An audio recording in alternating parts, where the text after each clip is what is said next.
Assalamu alaikum. Welcome back to another episode of Boys in the Cave. My name is Tanzim, your host for today, and today's episode will be slightly different, and this is probably our first episode where we'll look to do it in a more debate or discussion style, and it will probably be, to be honest, from what I observe, it's going to be one of its kind in the Muslim sphere because it'll be looking to tackle certain issues such as, whiteness, white supremacy, critical race theory, Islam, all these big topics that we seem to discuss in the Muslim sphere, in the Twitter sphere specifically. So our first debater today is Dr. Yasir Morsi. Dr. Yasir Morsi's main area of research is the critical analysis of contemporary racism and Islamophobia, and he's a lecturer at La Trobe University, and he's also completed a PhD in political science and Islamic studies at the University of Melbourne. And our second debater is Murtaza Siddiqui, aka Mort, who is the co-host of our partnering podcast, The Mad Mamluks, and he has his own podcast as well called Muzzy Bells on YouTube, so you can check that out, inshallah. So, assalamu alaikum both Yasir and Mort, and welcome to Boys in the Cave. Alaikum assalam wa rahmatullah. Alaikum assalam wa rahmatullah wa barakatuh. So before we kind of delve into the discussion, I do want to lay some ground rules just for yourself and also the audience. So at the beginning of the discussion, I'll just probably ask you each question, probably the same question, or maybe I'll ask one person a question, I'll go to the other person and say, what's your opinion and what's your take on the definition, etc. And before we can, after we've agreed on certain terms and definitions, then we can, you guys can have free reign to go back and forth with each other to ask each other questions that you want to ask, or because at the end of the day, I got you guys on because you do have varying perspectives, and I think that's what we need to have discussion dialogue on in the community. So without further ado, I'll crack into it. So first question is towards Yasir. So from people will know, some audience members may know that you actually teach or study critical race theory. So to start it off, just to keep it simple, and for the audience that aren't actually familiar with the subject area, I wanted to ask if you can give us a quick rundown of what critical race theory actually is, just for the benefit of the audience. Sure. I teach critical race, and I think the best way to understand it is a view of studying the impacts of racism on society, and what makes it critical above all else is it departs from the standard definition that we have about racism, which is often built on very liberal principles of inclusion, tolerance, misrecognition, misrepresentation. So critical race theory tries to expand our understanding of the way our modern society has been formed and shaped, and engages within the role racism plays in that shaping. Okay, that's very straightforward to the point. That's good. So I'll turn my attention to Mort. So what's your take on CRT, and what's your thoughts on what Yasir just said? I think for a large part, that's probably the more academic way to describe it. I think CRT, when you mention that in the out of the academic sphere and you talk to regular people about CRT, they're not really sure. I mean, you hear terms like white privilege, microaggression, institutionalized racism, social construct. The problem is with me is I think CRT is a large umbrella for a symptom of issues, right? You can call CRT. I think the problem I'm having today is I think many people like myself, and I'm not an academic, but I think the defining CRT is always a problem. I don't think there's a clear, concrete definition of what the critical race theory really is, right? It means a different thing to different people. To me, I understand it, at least in the American context, when we hear CRT, it's usually related to power dynamics and white privilege, meaning that the white culture and European colonialism and how that affects people today. What's your take, Yasir, on what Mort just said? Yeah, undoubtedly it's part of what we sometimes term the current cultural wars that we have out there in social media and public space, where it's been dragged into a debate about what it is, what it isn't, what it's doing, what it's not doing. So yeah, there's not much to.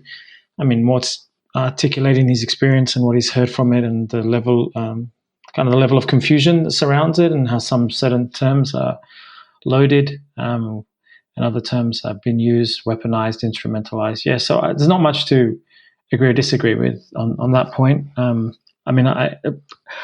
will throw a couple of statements out, very, very quick statements. One, I'm academic, but I'm also not an academic in the sense that I live in the real world, and I'm a person of color or Muslim of Arab heritage, and I've had to deal with racism well before I've had a PhD or tried to study or understand it. So I don't. It's not so specifically a term that's trying to make sense only for academics to understand. It's really also overlapping into the social realms of activism and everyday conversation. That's the first one. The second point I would make: there's lots of misunderstandings everywhere about everything, we ought to be careful. I'm not saying Mort's saying this, but there is a tendency to kind of point the finger back at the source rather than the people receiving it. So one of the frustrations, and I think I share with this, is how many times I hear the word whiteness, white privilege, by its critics being misunderstood, misappropriated, misapplied. There's lots of strawmen out there. Okay, so Yasser, what would you define, just to stick to definitions for now, what would you define as whiteness and white supremacy? Okay, so there's a couple of, there's the under-laboring work that needs to be done here. So concepts are not just about trying to find their essential definition. They're about how they function, how they work. Mort used a really, really important word, an umbrella. Whiteness, or the study of whiteness, and whiteness as a term, is inevitably trying to study and understand certain social relationships that we have, including and most notably how our understandings of norms, what's the standard, what is the unsaid, unarticulated criteria upon which we judge all else, what makes somebody else an other. It often goes unnamed, and it's a European or Eurocentric, or in that sense, historically grounded in European languages, cultures, and we have named what has named us back, and often we name this white or whiteness. White supremacy as a term is often to articulate how this whiteness is the dominant form, which means it's not just what people believe, it's institutionalized, and what we mean by that is it's a standard that's promoted within major institutions in our state, government, media, education, and we could list a few more.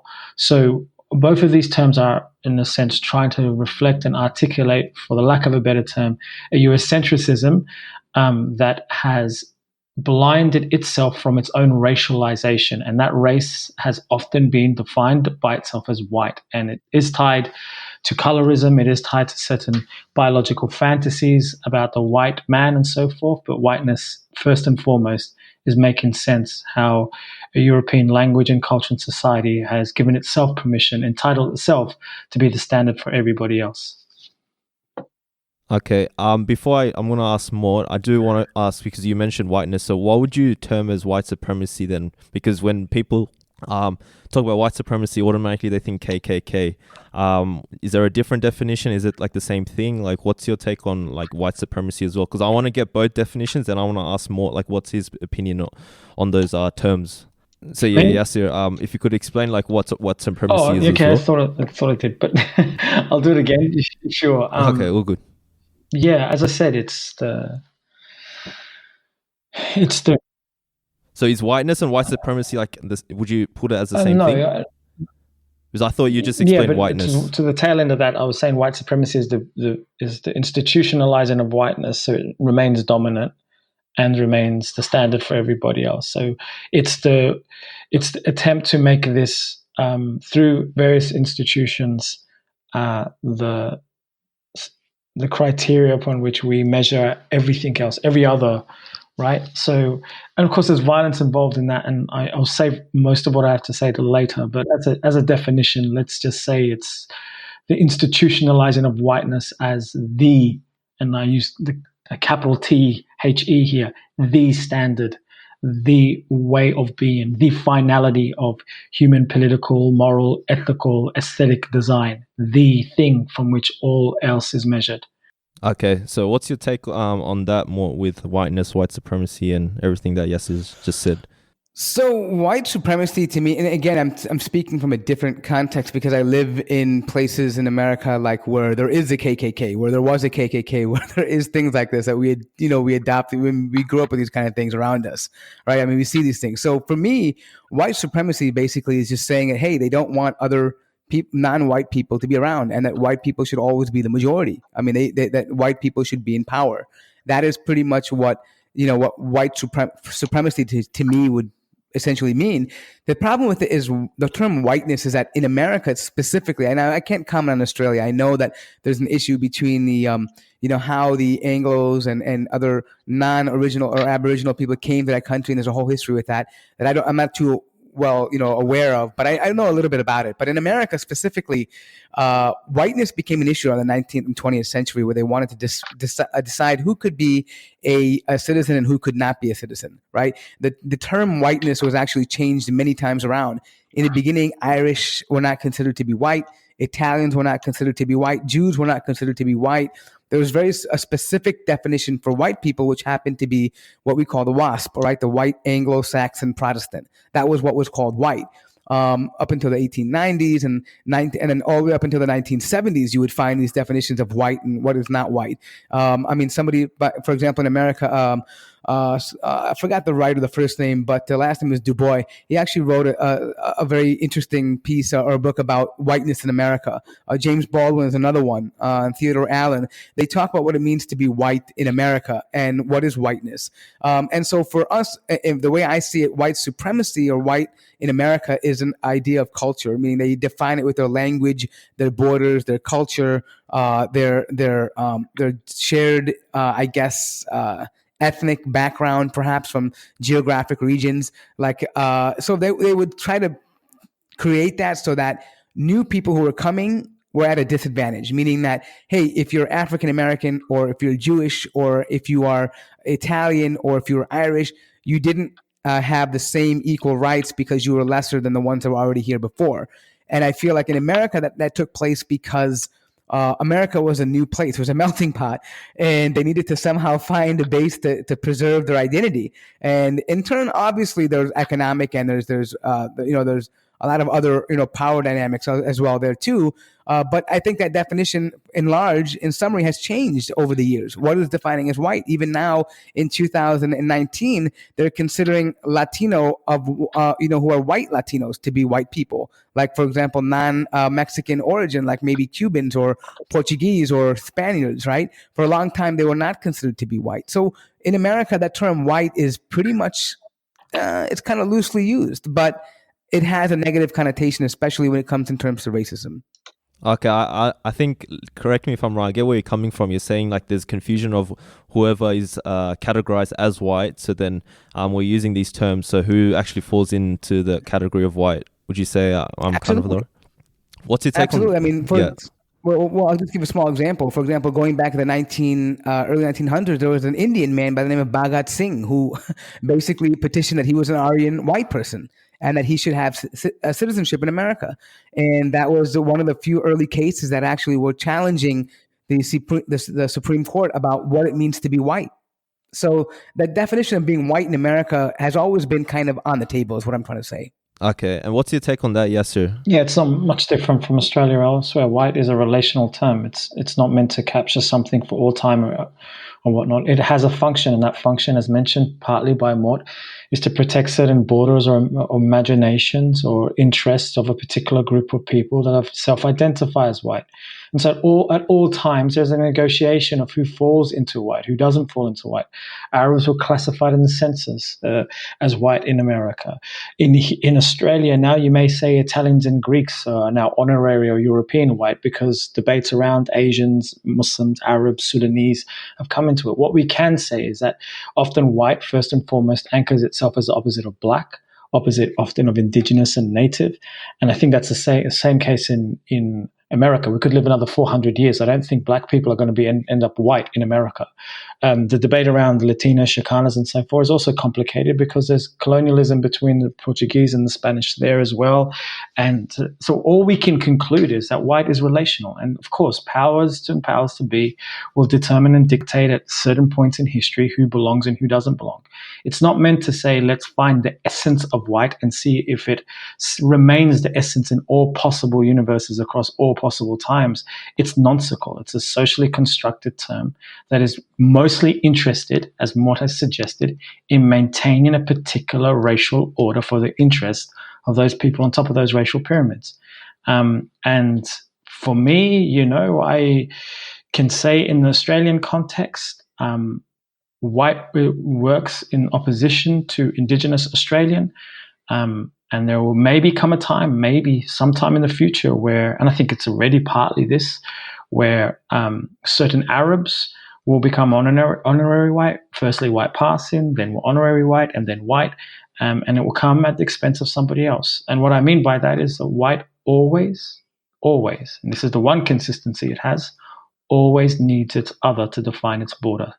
Okay, so I get where you're coming from. So since you'd say white is relational, and I guess what you're mentioning is that there are obviously discussions and debates around who is defined as white essentially, but that's not necessarily the be all and end all. It's about your relation to, as you said, like usually black is distinguished with indigenous. So if you're white, you're like the other. Is that how you're defining it? Sure, but I don't mean to hijack the way this conversation is going, but it's also of interest and a note to me that critical race theory's first entry point is to be about whiteness. We're not really talking about what white people are. We're talking about what modernity built, and inevitably who's impacted by that modernity and what it means for all those who have been marked socially, culturally, linguistically, and biologically as different from white. And white here is a functional term. It's that instrument, that social instrument that was used. So if we shift our attention away from, and I'm not saying this is what's going on, but often out there in the world, I'm employed to help white people figure out who they are. That's not our concern. Our concern is talking about social relations and how racialization, racialism, racism has created certain orders upon which, as I've mentioned, borders have been constructed, and often borders made after the fact of trying to maintain, in the Australian context, the theft of land, the theft of wealth, the theft of sovereignty. So in that sense, whiteness only ought to make sense when we're talking about its relation with what it's created. And what it's created is a hierarchies of race. And that's the discussion. What white is and what whiteness isn't can only make sense in relation to that thing that it's created, racism. And more, what's your opinion of Yassir's take on the more relational side of things when it comes to race? So I think while it's important to note that white, or the idea of white, contributes to racism, I would argue that racism has always existed, even before these Europeans have colonized people. Racism has always been here. To the point such where the Prophet ﷺ mentioned the specific issues about race. And we go back and see examples among the Sahaba about one, criticizing the other for the color of their skin. And we know that racism has always existed in earlier societies. So while I can appreciate his passion about the effects of European colonialism upon different nations, and then forcing their opinions on and their standards on what is right and wrong and what is acceptable and what is not, I don't believe we can attribute racism specifically to them. I believe that, we can go as far back as even Hindu culture, where, the caste systems where darker were worse and lighter were better, right? These are things that predate white colonialism, or I should say Anglo-colonialism, long before. And so while I believe maybe the modern day effects of racism could be attributed to the effects of Anglo or European colonialism, that could be mentioned, yes. For sure, they are the last recent empire that would probably have the last, say in what was happening in the modern world. But I don't think it's fair to say that they were the ones who started racism.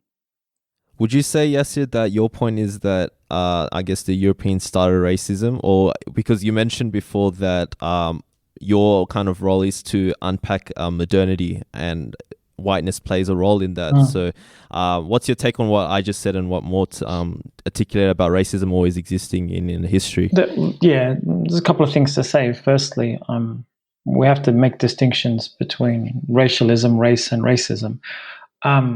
Because they often get used, conflated as one another. So let me agree. Let me begin with what I agree with.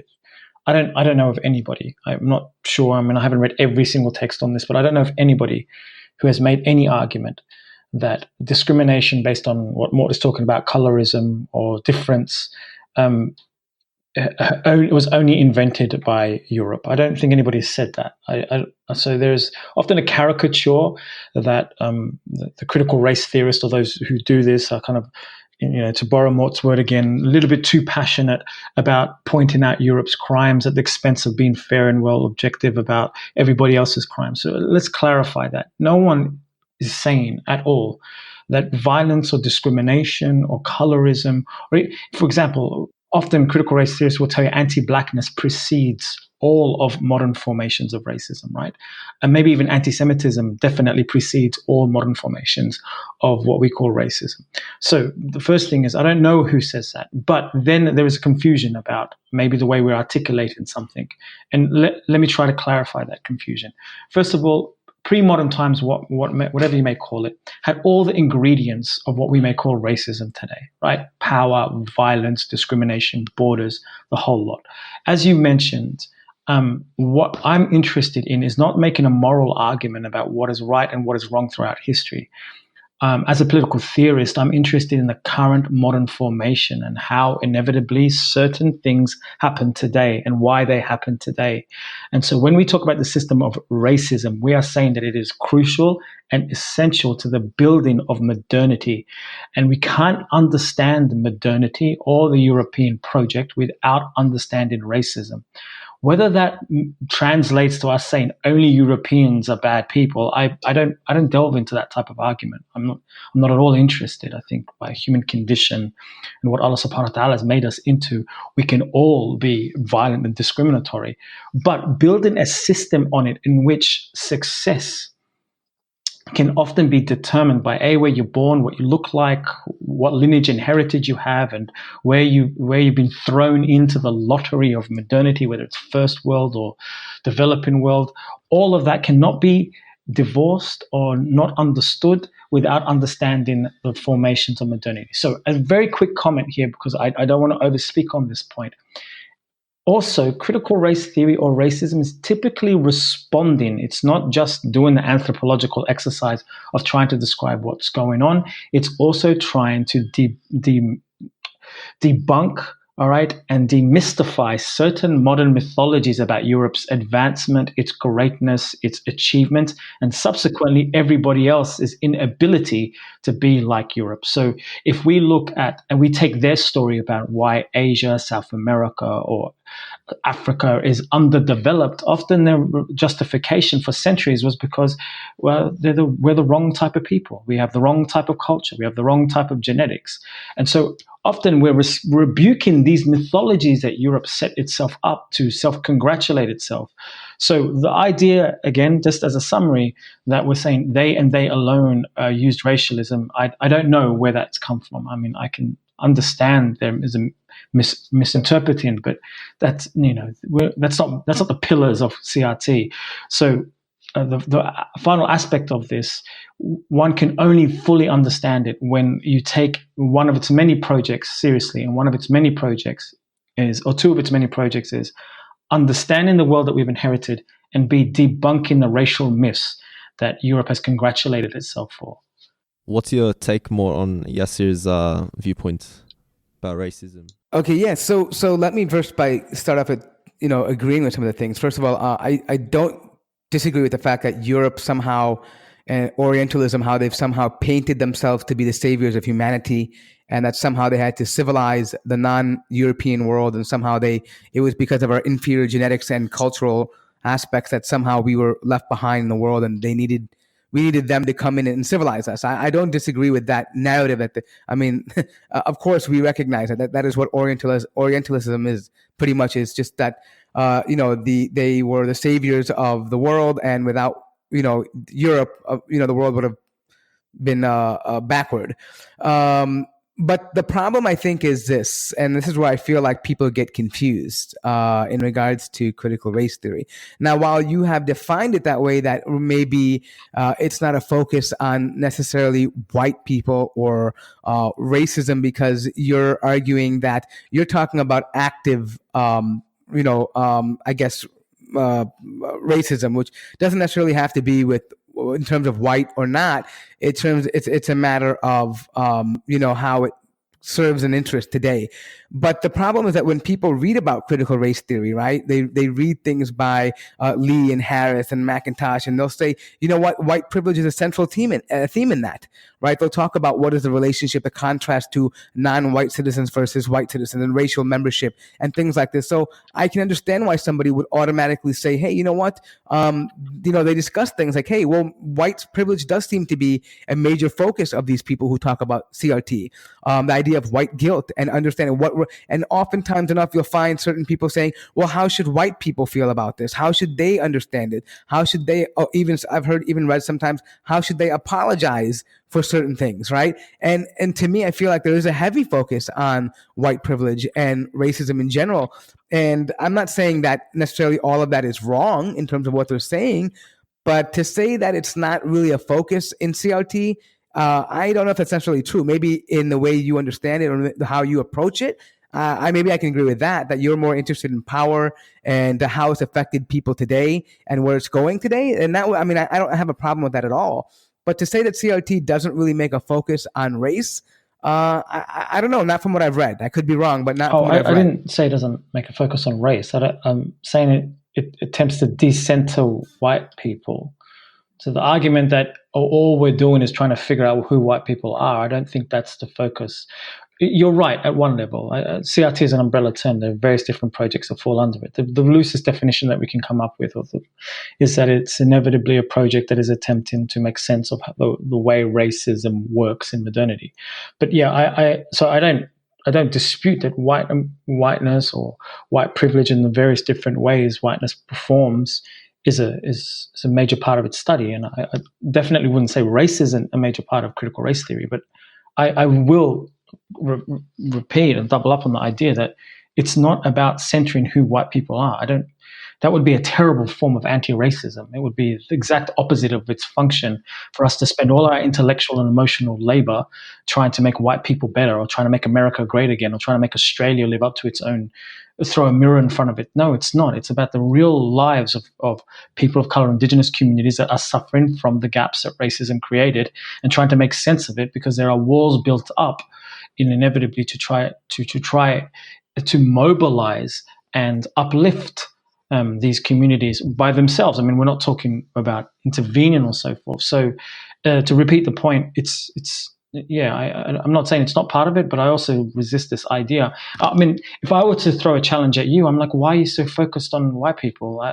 I know you think we are, but for me, it sounds the opposite. It feels like you're really interested in making sure that they don't get hurt feelings, which is wonderful. I'm not out here to make everybody feel bad or for who they are or whatnot. I'm only here to do a sociological understanding of the world I've inherited. And if to borrow a moral argument and say, hey, you know what, some people may be alienated, confused, upset, be compelled to apologize. Sure, okay, but there's more at stake here. 4 billion people live under $10 a day. We have conflict and war everywhere. We have massive amount of displacements. We have people in asylum seekers here. We have, as I've mentioned, the multitude of issues surrounding indigenous communities in all of the quote unquote fourth world. At somewhere down that list is white people trying to figure themselves out, but it's not at the top of the list. And I'm curious to why you are putting it there. So first of all, it's not that I'm putting it there. It's just that when I read about critical race theory, that's a central theme into it. It's like, I mean, to be honest, I don't think about white people too much, to be honest. I only think about it when I'm reminded of it. When I deal with people who are on, and I'm not saying you make this argument. I don't know how it is in Australia, but in America, when I hear from groups who are minorities like me, who are trying to get me on their team, I constantly hear about how white people have oppressed me, about how white people are taking my rights, about how white people are responsible for all the problems that are around me today. I'm not saying you're making that argument, but for me, I feel like a lot of these individuals who are maybe subscribing to CRT, maybe they don't understand it themselves, but generally the ones quoting these things are the ones that are telling me that I should be aware of this effect that Euro or white colonialism has had upon my psyche and my mentality and how it's hindering my progress and things of that nature. So for me, I mean, in my everyday life, I don't go walking around thinking about white people. In all honesty, for me, I could care less about them. I'm only caring about, advancing myself. I mean, the way I look at it is this, and I'll give you a very rudimentary example here, analogy. I'm a very simple person, Yasser. I'm not an academic, so I'll break it down very simple for you. I look at it like this. I believe there's racism. I believe there's discrimination. I believe that's never gone away, especially in America. I don't believe they've ever outlawed or tackled the problem of racism. They just masked it with anti-discrimination laws, but they've never really tackled the issue. So for me, I recognize that someone might look at my resume and see my name and not want to hire me. I recognize that someone may want to not like me or sit next to me or even judge me based on the color of my skin and my name and my ethnicity and my religion. I understand all of that. My premise is that I don't care what they think. I look at them like as I'm on a path and I have to get somewhere, and I see them as a roadblock. I'm going to find my other path around them and get to my goal. I'm not worried about what they're doing. I don't care if they're white, if they're black, if they're Jewish, if they're Zion, if they're not. It makes no difference to me. There's always going to be some type of hurdle in front of you, no matter who you are and where you come from. And I feel like the focus is, I'm not saying you're doing this, by the way. What I'm saying is that people that I've spoken to are telling me that somehow I'm supposed to be blaming my failures in life and the reason why I haven't progressed enough or my people is because of these certain power structures in place, and that there's basically nothing I can do about it.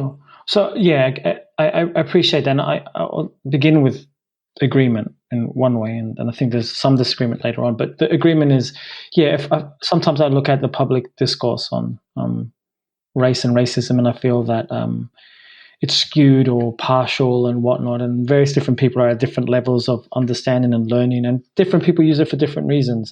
Sure. So I can see at least where you see what you've seen, but I can't speak to your experiences. So I can't, you mentioned that certain people in circles you're in are using it in a particular way to, in one way, I mean, this is a common, and again, not saying you're saying this, but it's a common mantra out here, kind of very neoliberal mantra. You're not taking responsibility for your life, pull yourself up by your bootstraps and so forth, and you're just blaming everybody else. And it's a common racial thing, incidentally, as well. So I'm not saying that's what you're saying, but I can see it out there, right?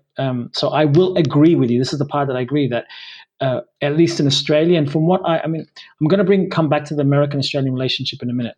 But if we were to, for a second, separate our world beings in different countries, in Australia, I can see it too.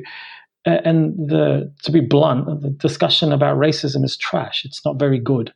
Now, it's not an occasion of education or academia or anything of the sort. It's because racism, like many, many different things, are subjected to interests, people who have certain agendas and so forth. And there is a willful attempt to misunderstand. So, and then skewed and accusations and so forth. And that's the nature of politics. I can only conclude that almost everything in late capitalist society, or everything that we inherit, is skewed. You look at conversations around Muslims and Islam, Sharia and fiqh, it's also very rudimentary in the public space, missing a lot. Discussions around feminism, missing a lot. Discussions around what liberalism and democracy is, missing a lot.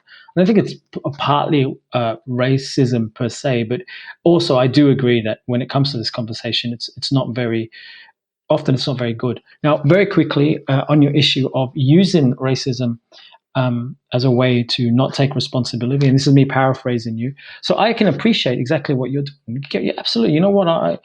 Mashallah, well done, bro. I appreciate that. I move forward. That's the whole point of anti-racism, to try to move forward, right? To be the best version of yourself that you can be, to not be succumbed by the barriers that society puts in place. The only thing that I would add to that, and this isn't necessarily something I think you're neglecting, is that anyone that must move forward, there's a necessity to draw a geography or a map of where you're going, to understand your opponent, to understand what's in your way. We're fighting things, and in order to the best fight it, know what it is that you're fighting. But also there are people around us. We're not individually and isolated, and some people have different obstacles than others. It's not all the same. I can find mobilization and mobility, but other other people who are raced and other people of color who intersect with various different issues that society, including class, for example. There's different obstacles. So drawing a map and making sense of it all isn't a forsaking of our responsibility or our will to rise above it all. It is, I think, a mature and necessary step to fight the thing we're fighting, to know what it is, know your opponent, know yourself. That's all it is. It's not a case of saying, oh, this is what racism is, woe is me, I'm going to go back home and not do anything. That for me is succumbing to the logic of racism, ceding the world to them, ceding truth to them. I at least see myself as doing the exact opposite. I'm not going anywhere. I'm not going to give up that capital T truth that you've put in your back pocket. Do you have any I thoughts to definitely add can. more? Yep.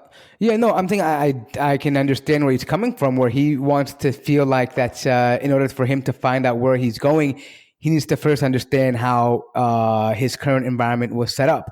And I can appreciate that. However, I guess the problem is, I guess, like I said, the way you're defining it versus the way I believe that most people, at least in where I'm at, the way they talk about it is completely different. I think that when you're defining it, you're talking about understanding where we are today, how we got here, and then based on that, understanding that, how do we plan the roadway forward? If that's what CRT is for you, I don't have a problem with that, right? I don't have a problem, and because that can be done in any time in history, whether it be done right now, it could have been done by the colonials when they were taken over in the past by other people, right? Everyone at some point has to understand where they came from and how they got there. I think that's a perfectly rational and logical way to approach something. The only thing I guess I'm worried about is, and this is not necessarily to you, but I think there's a lot of young people that are studying this in college, and they're joining, and I hate to use this cliche word like a social justice warrior stuff, because I know it has a negative connotation. And in essence, I don't believe it's ultimately all negative, right? I believe there's certain causes worth fighting for. There's certain rights worth fighting for. Those are all noble things to do. Unfortunately, it's been hyper sensationalized in the media today, and even among radical groups. I believe that young people tend to be more radical in general. They have to go through that in order to find out who they are, and so they're overzealous, and they are generally the loudest voices in this discussion right now. Whether you go on college campuses, you go on in protest or media, and I think you may agree with me when I say that those loud voices are not necessarily the right voices to be talking about this, and they cause mass confusion. Because what we see on the other side is, as a grown man and a person who grew up in America, in the Western world, I'm almost 40 years old. I've lived through times where things were more racist, where more, where it was harder to be a minority, right? And I see what we've had to go through in terms of getting to where we are today. I feel like there's a heavy focus on all the negatives and not the positive, because I feel like that there's a reason why some of us have come here. And yes, largely it's economic. I will not deny. It's not like Muslims have come to the West because we somehow, adore Western culture, and that we somehow think that our culture is inferior to that. I don't believe that any practicing Muslim believes that. I think we know that Islam has given us a perfect identity and everything in that regards. But we're mainly here for economic reasons, right? And I think the part of the thing is that we should take advantage of that and realize that, hey, that is what the power is here. Right. Unfortunately, it's, Wu-Tang Clan put to the best. It's cream, right? Cash rules everything around me. That's what makes power in America or in other places in the world today. At one point, I believe it was your skin color. Today, you could have massive amounts of money and you can control narratives, entire elections and things like that. And I believe that Muslims should be aware of that part of it, and say, hey, instead of, trying to maybe over focus on one issue, why not we try to find a way to take over the system from within it? Whether it's economically, through business, through donations, through politics, or academia, like you're involved in. I mean, there's ways where you can dominate the narrative, and I feel like we're sometimes we miss out on that if we focus on one area. And almost, I guess, and I'll wrap up here with this, and just so you can respond. But I feel like the young people have gotten caught up in this, and it's become this victimhood mentality. Yeah. So continuing on from what I said and what you said, I I think there's a heavy stress from you to make sure that we move forward, do the best that we can. I'll only say this in response because I have been a bit cautious of not over discussing the role of violence with racism, but the world's a violent place, and racism harms a lot of people. So even if it is working for some of us because of where we are in the world, I don't think that necessarily means that we should. And I'm not saying you're saying this, but the world is as violent, if not more violent. And I can't remember another time. I mean, you're speaking about improvements for you in America, but I can't think of another time. I mean, I come from the Arab world where so much was going on. And I'm not saying that it's anybody's fault or so forth, but I do read things structurally, and I don't think we could divorce it from colonialism. But the second point is, racism, it doesn't leave you alone. I mean, I never made a decision to be a critical race theorist. It just popped up because almost every aspect of the cycle of being a Muslim in Australia was questioned. Where I'm born, how many siblings I have, what I eat, is it supporting terrorism, who my friends are, how many of us are in a group when we go. Like it's continually intruding into our life. So if we have the opportunity to say what you're saying, and that is do our thing and just take over institution, not take over, but be the best that we can be, then in and of itself there's no issue. All right, yeah, but I don't think that's what racism is. Racism is a violent system that prevents people from doing what they have to do. Now, and that's globally. Now, the other aspect of this, wealth in this current system, power in this system, can be directly correlated in a negative way to those without power. That is, and those without wealth. That is to say, we can't create a lifestyle for everybody to live like middle class Americans. It would need 4 planet Earths. There's not enough of material resources for everybody to live like the rich live, like the middle class live, never mind the wealthy live. So it has to be hierarchical. And a lot of people lower down the ladder are living in an abject poverty that cannot be divorced from what colonialism built. So me personally, my God, alhamdulillah, like I have been blessed by virtue of being here, by virtue of speaking. I have white privilege by virtue of my proximity to white privilege. So all of that has to be taken into account. But I'm not here just to say what can I do better. I look around me, and there are, as I said, millions upon millions of people displaced, harmed, hurt, shot for being the wrong type of in the wrong place at the wrong time, or just let's be blunt, because they're black, right? So all of this is happening in the world around me, and I don't think I can. And again, I'm not saying you're saying this. I don't think I can divorce my own privilege from others' disadvantage. And as a final comment here, you've returned to this a few times about young people being misled and so forth. Well, I don't see myself as Sayyidina Musa alayhi salam. I'm not here to rescue anybody, right? I hear this. I'm not talking about you. I hear this from the others. The Muslim populists out there in social media, from the Daniel H types, to others who are trying to prevent the youth from being corrupted. Okay, let's say that's your project, and they've burdened themselves with the responsibility of fighting this. Well, at least do us all a favor and yourself. Know the thing that you're critiquing. There's no point trying to rescue anybody if you don't understand the problem that is leading them to this. So I say it this way: why are we critiquing people's bad reading of critical race theory as opposed to people's a relationship with racism? They wouldn't need critical race theory. We wouldn't need it. We wouldn't go anywhere near it if there wasn't a problem to begin with. So rather than correct those that you think have been misguided, deal with the actual issue of racial violence. Give us a better narrative. Let Sheikh Hamza Yusuf come out and give us a better narrative, right? And if you don't give us a better narrative, I don't understand the complaints that the youth have they want to be social justice warriors. Of course they do. Absolutely they do. And may God bless them for it, because the world isn't a fair place. That isn't focusing on negatives. That is, I think, the exact opposite. Now, I can't speak for all quote-unquote social justice warriors. I'm not here to measure attitudes. But it's inspiring to stand up against injustice. I don't think it's a negative. I don't think it is to say that, the world isn't a good place. I can't appreciate the sunsets and the flowers and whatnot. It's precisely because I appreciate life that I want that appreciation of life to be given an opportunity for as many people as possible who don't have to be grounded into the dirt because they're the wrong type of person. It's precisely because I see the potential and the prosperity in potential for prosperity in everybody, that I can't just assume mine is natural and normal and that everybody has what I have.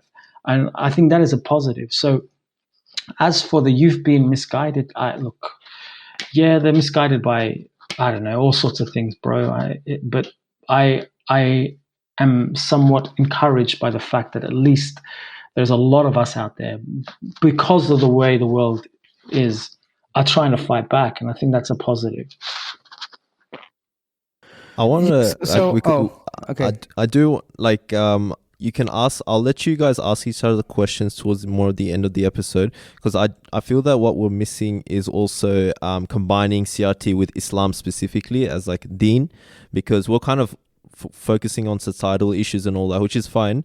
But I do want to touch on like Islam specifically with CRT. So I do want to ask Yasir, because someone would say, yes, you can maybe, let's just say, yes, you can use CRT in the society that we live in because we're a minority and we have things done to us, so we need to have power so we can fight back, etc., etc. But let's just say if you're using a tool like CRT, then let's just say back in the times of when, I don't know, the Ottoman Khilafah or other Muslim empires, they may have oppressed, quote unquote, the way maybe whiteness does to minorities in the current climate that we live in.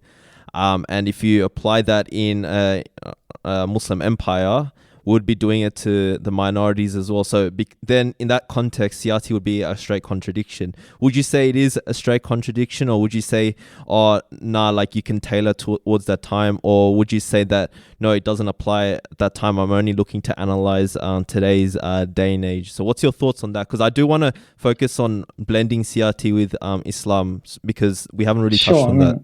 I'm not an Ottoman minister, so the first thing is like, why are we all trying to defend an empire that Allah subhanahu wa ta'ala allowed to be destroyed? Islam isn't inevitably just in its political manifestation. So like, if the Ottomans were bad at something, they were bad at something. I don't mean that. That's not a critique against Islam, is it? There's a lot of nostalgia about our previous empires. Like, we're trying to defend who we are, and we're trying to defend the story of what we are, which is really interesting for me, because we're often being accused, the other side, that is, the traditionalists, who accuse us of, being moral relativists and whatnot, and all this postmodern thing or other. I'm not interested in tailoring an ethics for me that is separate from others. The reality is simple. We interpret what's just in the best possible way that we can by the moral compass that Islam has given us. And where it may apply to us, it applies to us. And where it may not apply to us, it doesn't apply to us. I'm not interested in saying, okay, like, let's make justifications and excuses for Islamic empires and Islamic regimes because my model of power has inevitably shown me that the persecution of minorities is wrong. Arbitrary persecution of minorities is wrong, full stop. Whoever does it is wrong, full stop. I'm not here to rescue the Ottomans in no more or less way than I'm trying to rescue Donald Trump's America. The reality is, if we should have a debate around what it means to be just in Islam, and that's it. If it applies to us, it applies to us. But on the second point of you're saying, yeah, of course. If I lived in the era where there was a Pax Ottoman dominance of the global region, in the way that we live in first a Pax Britannia and then a Pax Americana, if I lived in that region, then I can be held accountable to two opposing voices. Am I saying the same thing when privilege benefits me? Well, let's say it this way. Bro, privilege does benefit me. I live in Australia. It's a first world country. The suburbs I'm living in are incredibly boring because nothing happens. I don't live the life of so many others who would give an arm to have the privileges that I have. I am privileged, right? I am not distant from what racism, the goods that racism created, including those privilege. So that's first aspect. The final point, and I don't want to overtalk, on this tension between Islam and critical race theory and so forth. I'm going to throw a bomb out there. I'm just going to throw it. I'm going to drop it. I am of the belief, and I'm open to correction of this. I am of the belief that the traditionalists who say these lines that talk about CRT and feminism and I don't know what else, but the things that bring them anxiety, which so happens to coincide with the right wing anxieties of different types of bodies and views, worldviews, and so forth. I'm of the view that the problem with them, and let's throw a name out there. This is not a criticism, but it's a challenge, right? The Daniel H. and the Muhammad Jalans, and so I'm of the view they're too secular. And I know no one will listen to that and actually say, well, how?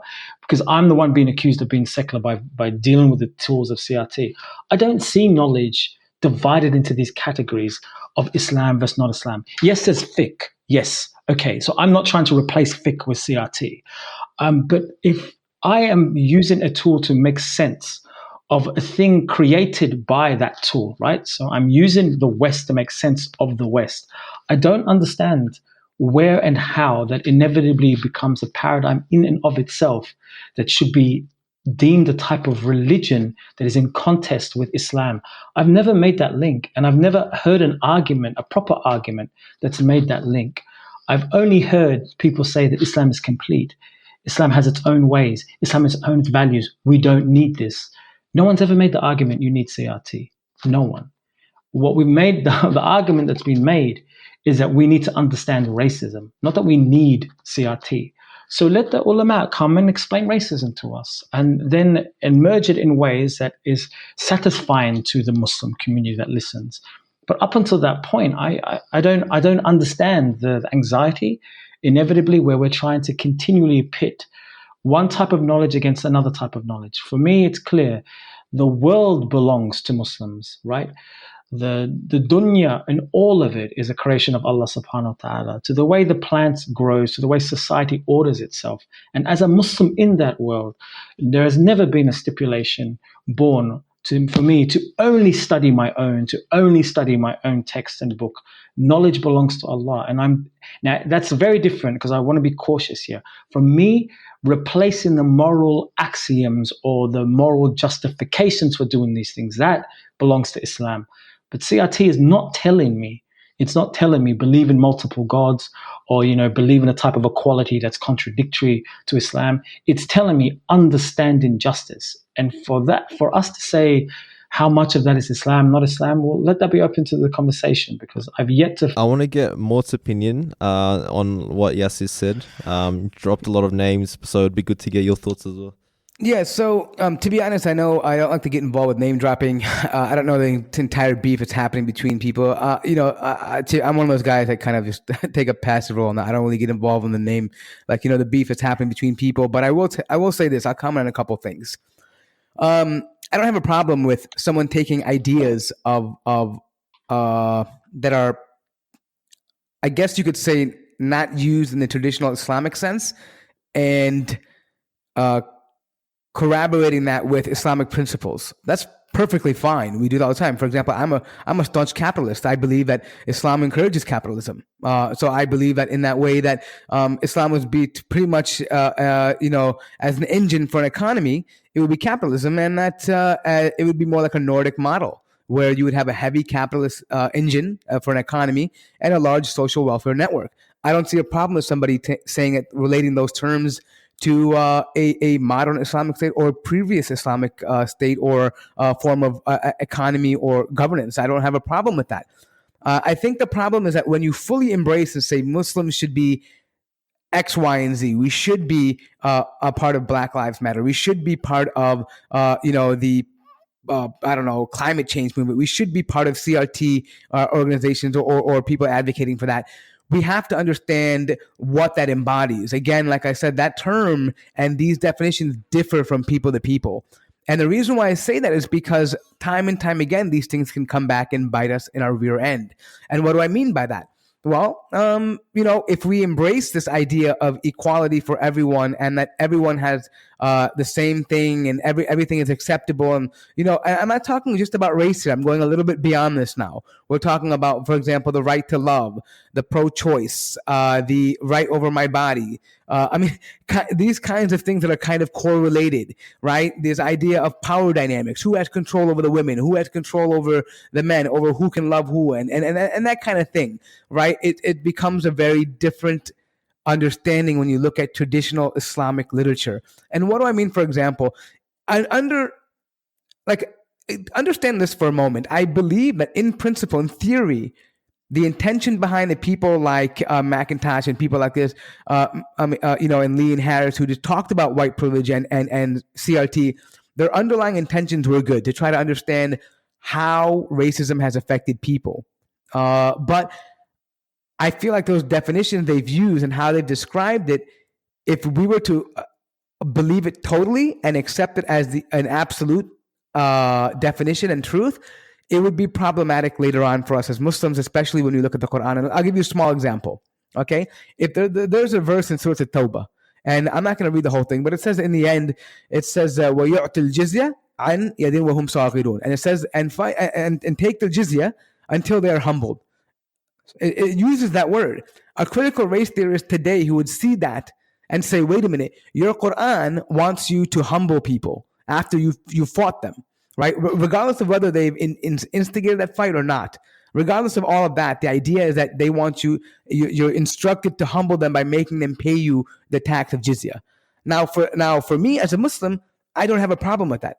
Meaning that is what the law is, that, hey, they're living under an Islamic system as Ahlul Dhimma. They have their rights. We cannot take from them. We cannot steal from them. Of course they have their rights, but they must understand that they're living under an Islamic state and that there are certain rules, and no, not everything is guaranteed to you in the way in which you think it might be. There are certain rules and guidelines that Islam puts forward. And now a modern critical race theorist who thinks beyond just racism, we're talking about power dynamics and how modernity is based on racism and modernity is based on inherent violence and these kinds of ideas. When they see that, they will say, aha, what do you say about that?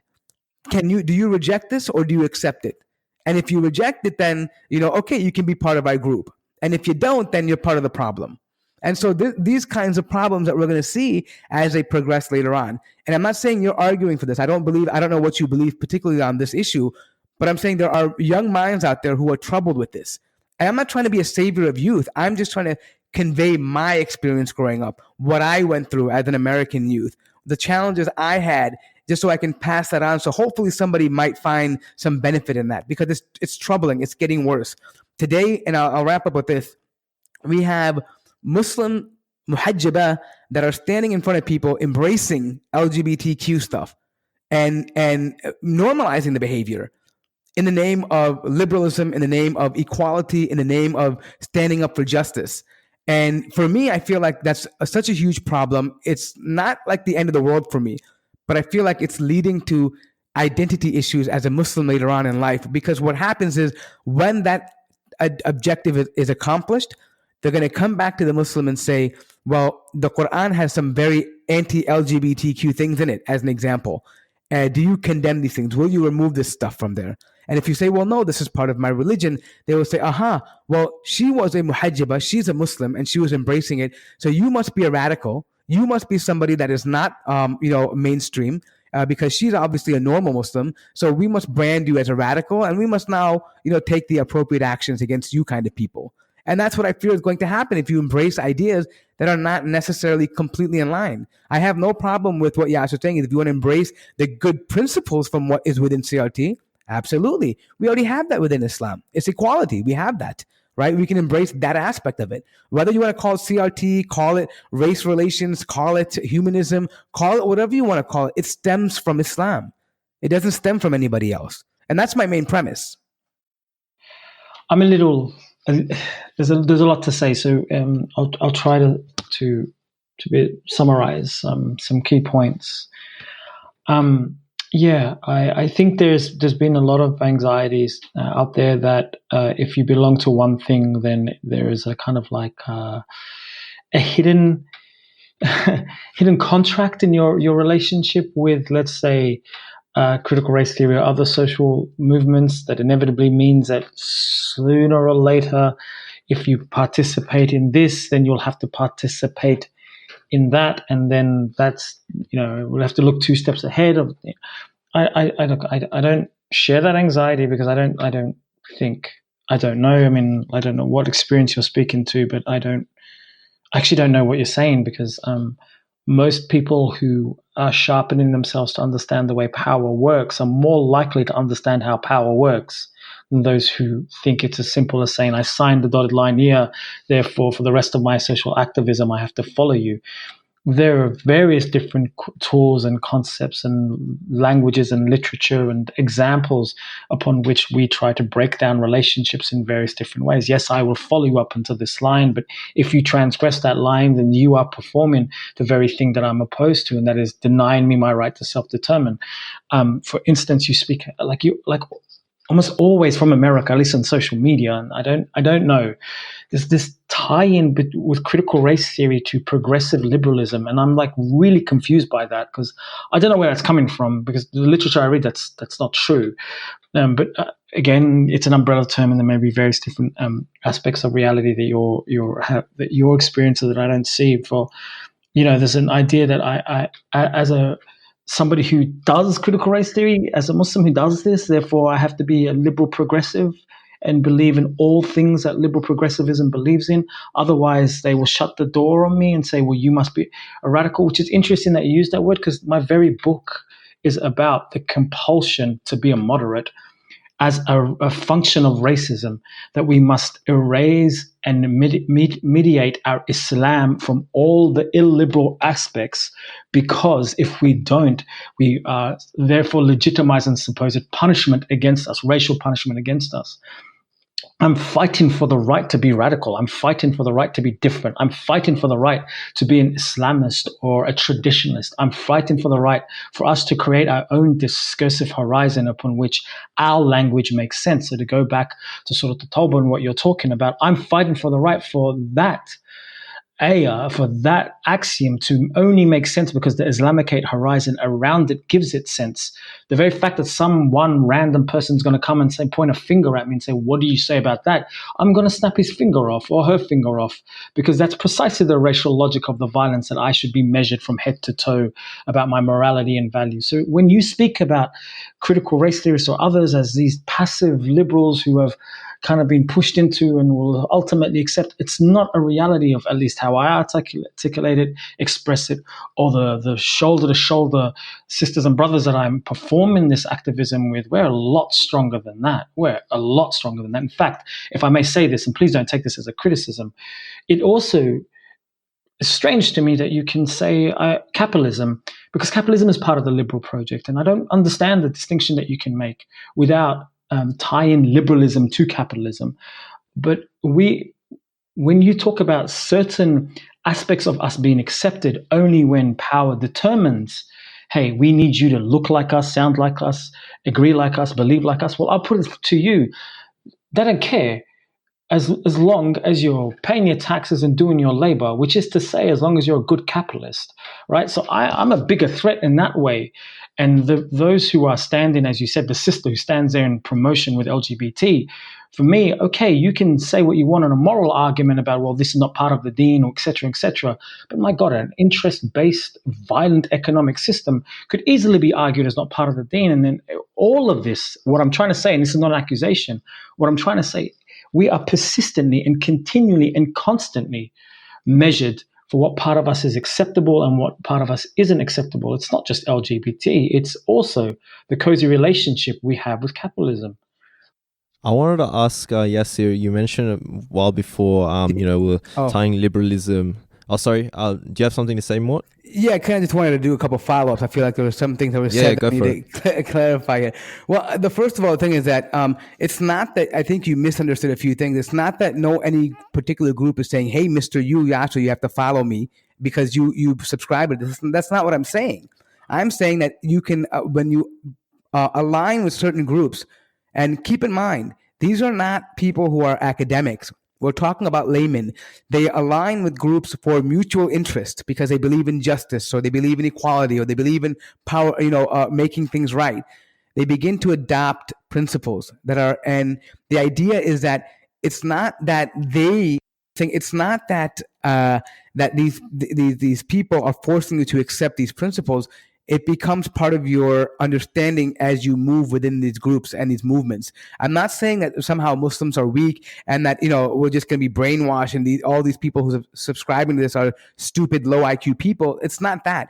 It's just whenever you engulf, move in certain circles and your environment becomes this, it becomes a reality. And you just have to look at Western Muslims today. You find LGBT groups that are Muslims. You find pro-abortionist groups that are Muslims. You find pro-drug legalization that are Muslims. They're all over, more so than the last 10 to 20 years. I don't know about Australia, but in America, we've never had this before in America. This is coming now. You can go to Muslim Twitter and see how many young people are calling themselves lesbian Muslims and gay Muslims and, pro-abortion or sexual liberation Muslims. I mean, all these weird terms that you're finding now that we don't have. And it's because they're understanding certain things through a lens. It's not that these groups are telling them, hey, you have to believe this. No, it's their understanding of life is changing. The lens in which they look at things is changing. That's the whole point we're talking about. The lens at which they're looking at, you may be looking at it like, hey, this particular aspect of CRT, like justice for equality, for race relations, and for people being equal with each other, is perfectly in line with Islam. That's true. You're drawing the parallel right there. You're smart enough to make that parallel. The young person coming up doesn't have the ability to do that. They're not even grounded in their religion first and foremost. And then yet you're going to expose them to something like this that takes precedence over their religion in their mind because they don't know the difference between it. It's not that somehow that I feel like that Muslims can benefit from some of these things, but the problem is that, as I mentioned before, that they're actually taking this as their worldview. They're they're looking at the world based on these ideas and not through Islamic ideas, where sometimes there are clear differences. Now, the other thing is that, just to real quickly comment about the thing about capitalism, again, capitalism can be something which is debated, sure, but are we talking about pure capitalism? Are we talking about venture capitalism, Western American capitalism? I mean, for me, we have to define these terms properly. Capitalism is simply a free market system in the core essence of it. If you want to talk about Western American capitalism, sure, we can talk about the problems with unregulated and the high interest-based capitalism where people are being taken advantage of and how that may be wrong. Sure, we can talk about that, but to say dismiss it and say capitalism itself is evil and we should just abandon it is a bit disingenuous, because the only reason why you have social welfare programs today, benefit programs today, you have the ability to go to universities and survive today is because of the capitalism today. And this also applies to even people in third world countries. I mean, literally, that's what makes the world go round. Now, is it right? No, it's not. I mean, I don't believe every part of it is correct. But I mean, to say that that we should just dismiss it and say, well, it's not really something we should talk about, and it's inherently something evil. I would disagree with that, heavily, because I think that we need to talk about that a little bit more, maybe perhaps at a different time, because sure. It's a huge different subject, right? But yeah, go ahead. Yeah, no, I to clarify, I think the only point I was making is that if I'm curious, I'll throw it as a question rather than make a statement, because let's say that we're subjected to influences around us that inevitably change our worldview. It strikes me strange, though, that this was my point of bringing up capitalism, that you only focus on, let's say, left-leaning influences. Well, what about conservative influences?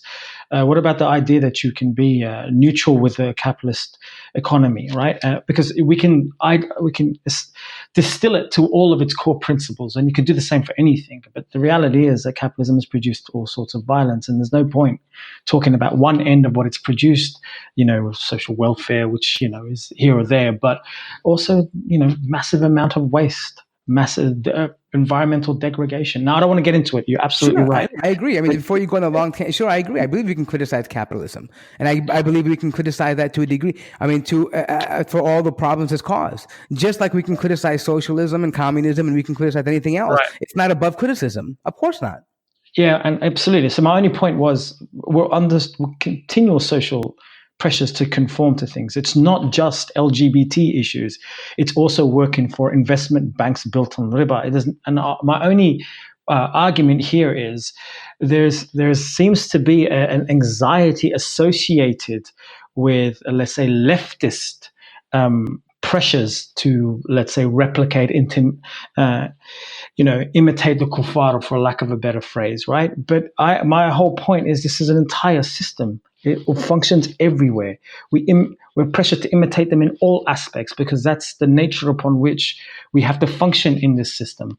So the only point I'm bringing is not to say let's dispute capitalism. I'm saying, well, if we're going to point a finger at the sister who's pro-LGBT, we'll point a finger at the brother who's pro-capitalism. These are also pressures. Okay, so can I interject? I hate to do this to you, but let me just tell you what I think. Okay, the thing is that I don't find brothers saying, "Hey, we should embrace, oppressive capitalism and take advantage of poor people." I don't see people saying that, right? I think what I do see people in hijab saying that we should embrace LGBTQ and stand up for them. I don't see people saying we should defend the fact that we have, we're taking advantage of sweatshops and people are not getting paid.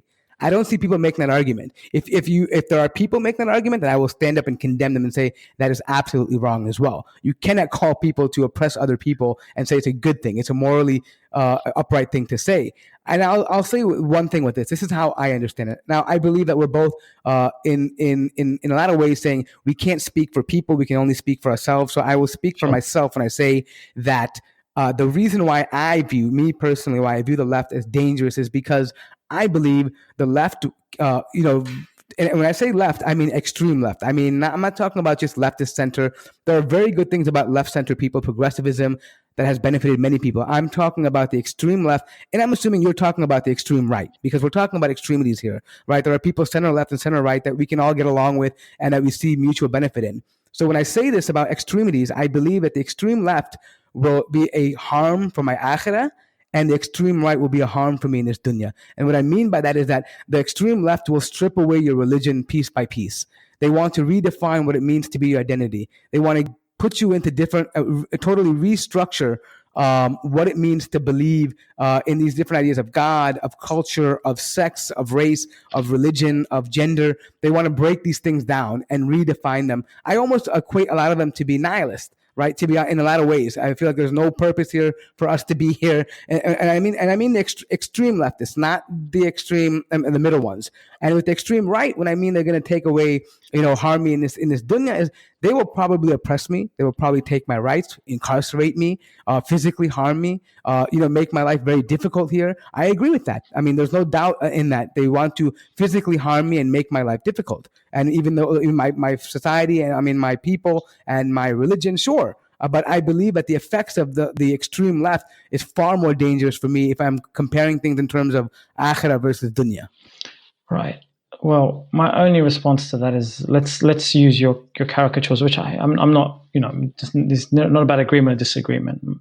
My position, whether it's because I'm a critical race theorist or elsewhere, is that I can't separate the left from the right. They're all part of the European/American project, which is to say this.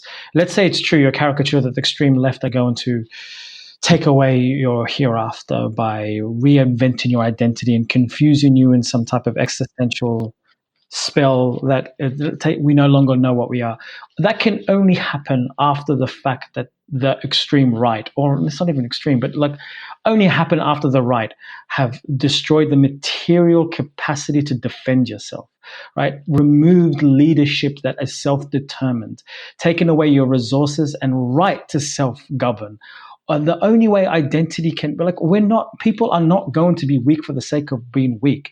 We're in a position because we've been colonized. So the left can only do what it's done in your caricature only after the right and the hawkish aspects of conservatism and interventionism, which believes that the entire world should be constructed around a centralized idea of capitalism or whatever you want to call it, the modern project, right? We can't divorce the two. So my whole point is the whole thing is everybody thinks I'm pro-leftist or whatnot, which I'm not really interested in defending or not. I don't really care. But my point is all those attacking the left, I don't get it because you're really pro-right, which means you're part of the project, which is fine. But self-identify as that. Don't pretend we're defending an Islamic tradition or an Islamic project when you're clearly leaning to one side, and that may be that's fine if that's your choice. If you want to be pro-Trump, be pro-Trump. Just don't come out and say, "Look at all these leftists who are like X, Y, and Z against the tradition." Wait a minute. I'm not pro Trump. I'm not talking about you. I know. Yeah. I'm not talking about you. I was making caricatures as well. Just making sure, that we don't, because I feel like we were talking about personal experience. I want to make sure that people don't confuse that. I'm talking about caricatures. I'm not like you, like the extreme left, extreme right. There are. I'm only speaking about those who attack leftist Muslims. A lot of them are, for me, they're echoing a populism that comes from.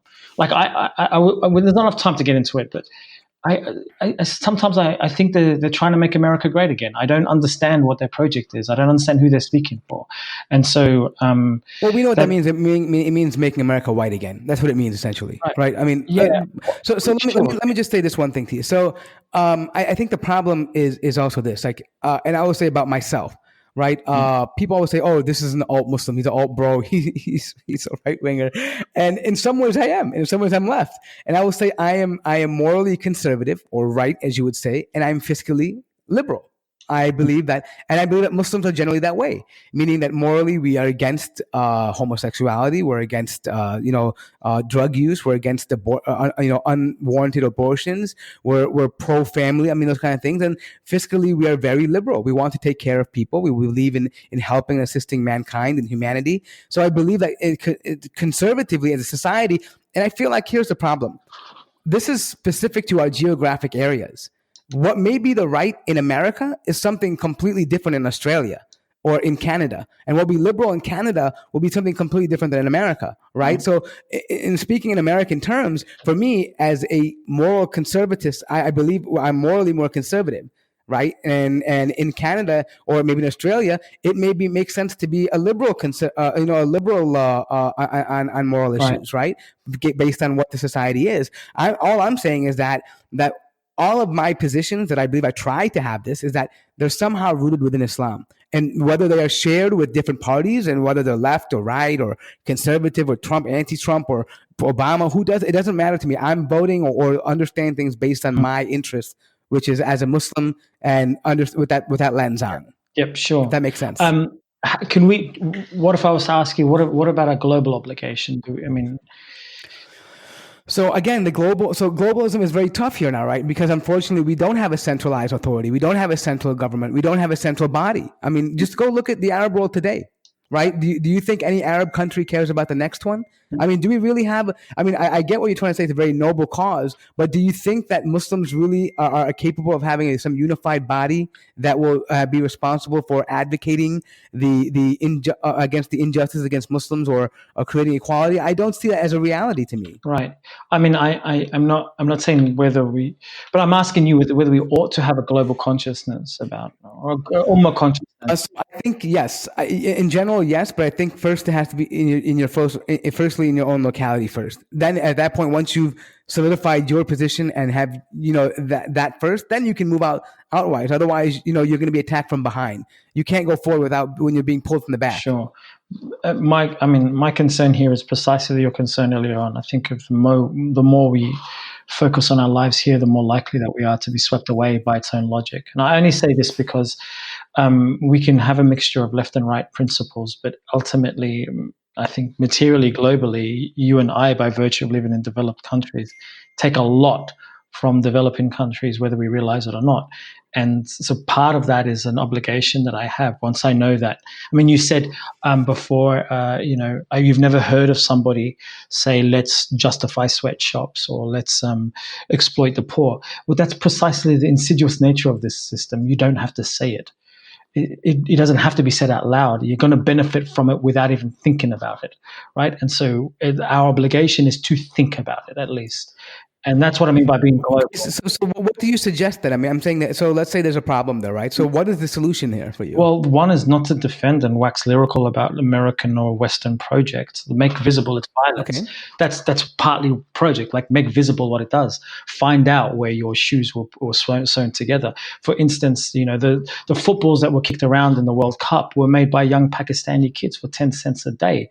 We're exploiting them for our joy and privilege and whatnot. So we can speak about equality and justice and whatnot and believe it in our own heads. But if our own labor practices and consumption practices, right, are inevitably helping create certain types of violences elsewhere, where does our cup of coffee, like where's the chain all the way back? So one answer to that solution is make it visible. And the part of the problem is, for me, the cultural wars that are coming out of America, especially on social media, is that the debates are all about really issues around the private sphere, and I'm not separating the private from the overall, because debates around LGBT and so forth are global and there's consequences, and I appreciate that.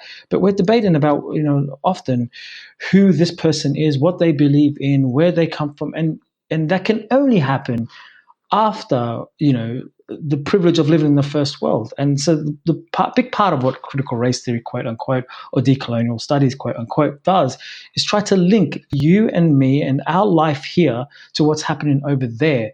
And at the very least, be conscious, at the very least, understand, at the very least, know, where things come from, what your contribution is, what your violent, economic, and racial footprint is.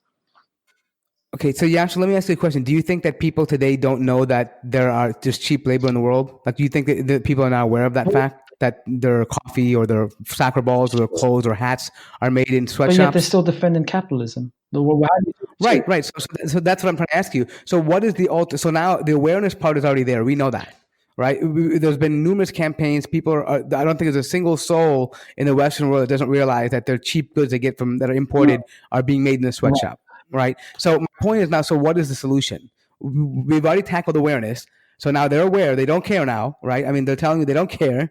Right. They're still going to buy. I mean, like you said, it's a problem with capitalism. There's venture capitalists. So I'm saying so now we've talked about it. So I guess what I'm trying to say is, do you think that by talking about it more and more, that it'll somehow create a domino effect and then eventually have an effect on it? Or I'm trying to understand the end game here. No, of course not. I don't think talking or education in and of itself is enough. Absolutely. So I agree with you there. I don't think if we just educate everybody, because desire plays a role and so forth. No, I don't agree with that. But are we talking about Muslims here or just the general population? Because it seems to me that it is irrelevant whether it's Muslim or not Muslim. I feel that this is, if it's good for the chicken, it's good for the goose. So, I mean, it doesn't really matter, right? It's a matter of principle. Right. So, exactly. So, when we're speaking about Muslims per se here, and then we can speak of you, because I do agree it's a matter of principle. Well, then if we're going to be advocating and challenging and critiquing and throwing, in some cases, not you, other cases, throwing tantrums at people because they're promoting queerness or something or other, but we're silent, or not so much silent, less tantrumy, okay, when it comes to far greater forms of violence, then at least we can bring into the conversation, like, hang on a second, these are politics of convenience. And it's not so much as a call-out culture. I still believe in public pedagogy, because I do believe that if we inevitably try to make sense of things, eventually, through Islam, solutions can happen. Now, what does that mean? It's not a causal argument. I'm not saying educate ourselves, therefore that is the solution. I'm saying crucial to solutions is education. There's a correlation there. If we're not educated and understand and recognize the problem, we're more likely to make mistakes than provide solutions. And I do believe, as a final comment, solutions will come ultimately from the tradition that has governed us through an ethical, moral ground in the Quran and Sunnah. But for us to make that visible, make it visible, and we have to remove the shroud. Okay, and I don't mean to be condescending when I say this, but I feel like this is kind of the same argument of people who say the West is inherently bad, and this is Darul Harb, and we should be out of here. But they don't leave the West, right? They still live in it, right? They still benefit from it. And what I mean by that, I'm not saying you do it is your intention, but they'll be here. They'll say, "Oh, democracy sucks. There's no equality. We need Sharia, and that everything else is we should make hijrah out of here." But they never leave, right? And they take part in the system. Right. And so what I feel like is, while that may be true, if someone really feels that this is a problem, then they should not partake in any part of this No, and leave, right? I mean, or get out of it. I mean, otherwise, I mean, you're being a hypocrite in a sense, right? And I'm not saying that it's a simple answer, right? I understand that. I understand it's more complicated than just picking up and leaving, right? It's not about an idea. But what I'm trying to say is that by talking about, you're making it feel like, okay, if I bought a piece of coffee, I'm now directly partaking in this system that's oppressing people. If I'm buying a pair of shoes, or if I'm buying a hat, right, I'm directly oppressing somebody. So at that point, where does that guilt motivate action? Well, I wouldn't use the word guilt, and it's not directly, it's indirectly. But yes, it's a good question. But it is also premised on a very, very liberal assumption that inevitably we only do things if it's good for us. And only respond, like, so if the guilt is too much, then leave. Well, I'm not talking about guilt. I'm talking about responsibility. I'm talking about recognition. I'm talking about obligation. I have been given certain things, and inevitably to understand how those things have been given to me in order to try my best to be the best version of Muslim I am is premised on the idea of being responsible. It's not premised on the idea of turning my, we could flip the question around.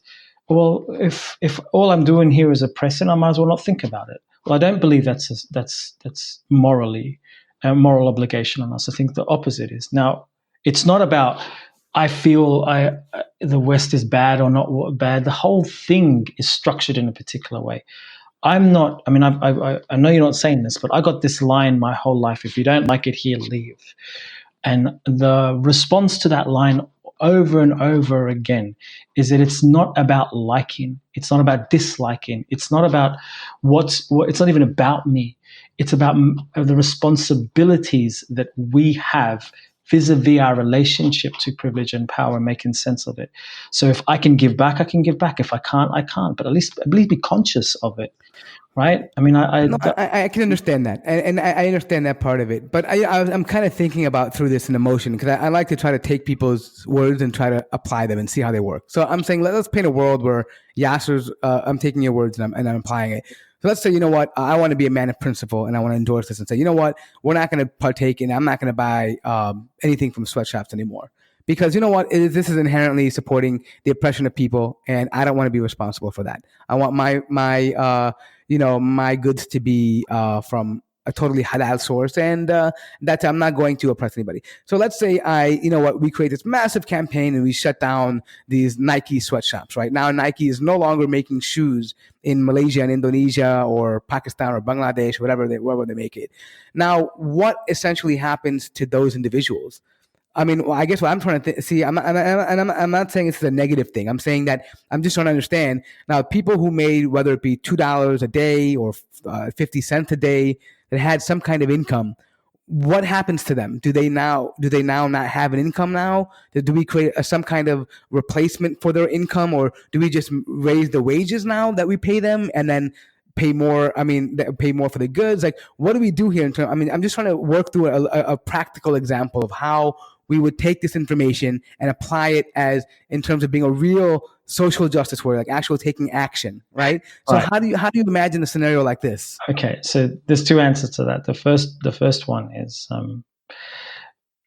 to kind of dismiss the question in and of itself, because the argument here is that, look, it's better to be exploited a little bit rather than be not exploited at all, which means abject poverty and no work. So inevitably you're articulating a system that says, hey, if we don't exploit you, you're going to be worse off. Now, that in and of itself is a problem, right? That's so we wouldn't be calling for, hey, if I was to follow your question, we wouldn't be calling for, let's stop all forms of labor because it's immoral. What we will be making visible is the double bind that you're speaking about, and therefore pressuring sweatshops or others to be more just and distribute their wealth better, rather than say, shut the whole thing down, we don't want anybody to work. But secondly, this question that you've asked me, I'm confined by its parameters, because in reality, that's not what's happening. In reality, I am bringing up an example to someone who's supporting capitalism. And that may be you or somebody else. And in making that example, I'm saying, well, what about the multiple excesses? Do we have to be visible of that in any argument, especially when you're arguing for the defense of defending our tradition against the creeping LGBT feminism and so forth. The whole point was to mention, listen, there's lots of things creeping, ones that you accept because they're of your benefit to you and others you don't accept. So take the conclusion of this about being hypocritical. I'm not saying you are or I am or anything like that.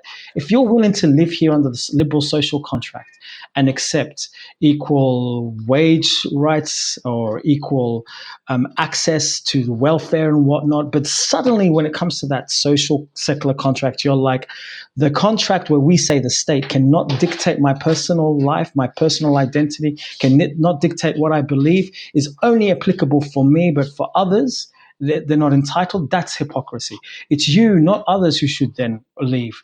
If you're willing to say, I appreciate an America that allows me to pray, an America that allows me to have my own private Islamic space, an America that allows me to govern my own way, my family in my own moral way, but I don't want them over there to be marrying themselves, that's the hypocrisy. So for me, I'm not even engaged in that conversation. I'm not even interested in making America neat or have it both ways. I'm making a simple argument. Any political solution is kind of dependent on us understanding the violence implicit within it. And that's why in critical race theory, that means understanding racism. Right. So again, when we talk, the reason why I bring up the idea of wages is because we're talking about, how evil capitalism, and you're kind of referencing and saying, well, you're embracing this evil thing, so how can you embrace that and then not, and be so opposed to LGBTQ? I never called it evil. And so I'm not using the word evil. I'm making a counter argument that.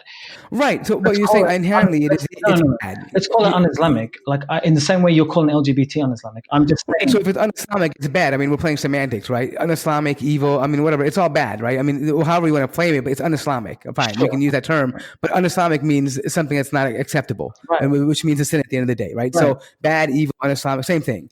Okay. So again, the thing is that's what I'm trying to make out to a point here, that with capitalism and these kinds of things, there are multiple issues to consider here, right? For example, kufr duna kufr, the lesser of two evils. I'm not justifying in any way. I'm just saying that there are arguments that could be made that could say, hey, listen, it's more complex than just saying we can't do that right now, right? We have to find a solid replacement for these people before we can just take this away and implement a solution to this problem.